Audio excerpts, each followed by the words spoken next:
검찰이 확인한 통화 녹음에서 윤 대통령이 윤상현 당시 공관위원장을 여러 차례 언급한 사실이 확인되면서 대통령의 공천 개입 정황은 더 짙어졌습니다. 명태균 씨와 윤 대통령이 미공표 여론조사 결과를 주고받은 정황도 확인됐는데요. 대통령 직접 조사가 불가피하다는 관측이 나옵니다.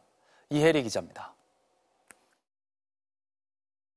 명태균 씨와 연관된 의혹을 전면 부인해온 윤석열 대통령.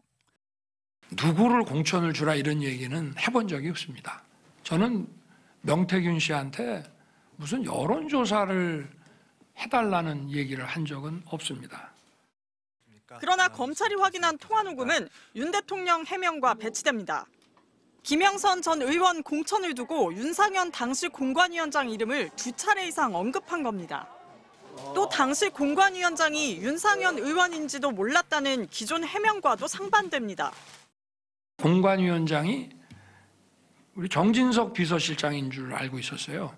지방선거 공관위원장이 이거를 같이 하는 거라고 생각을 하고.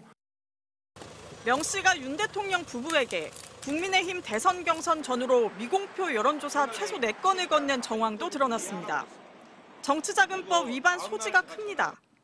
정치자금법은 후원금, 기탁금, 보조금 등 법에서 정한 것 이외의 방법으로 정치자금을 건네면 불법 기부 행위로 봅니다.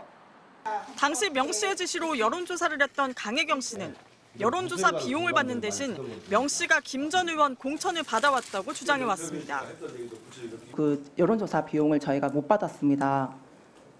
일단 무료로 제공됐던 그런 부분이라. 수도권의 한 부장검사는 여론조사 제공 사실이 드러났으니 불법 기부 행위에 해당할 여지도 커진 것이라고 평가했습니다. 다만 윤 대통령만을 위한 대가성 여론조사였는지 검찰이 추가로 입증해야 한다고 했습니다. 윤 대통령 부부에 대한 직접 조사 필요성이 커진 겁니다. 또 여론조사 일부가 윤 대통령에게 유리하게 조작됐다는 의혹과 그 결과가 실제 국민의힘 대선 경선에 영향을 미쳤는지도 검찰이 추가로 규명해야 할 부분입니다. MBC 뉴스 이혜리입니다.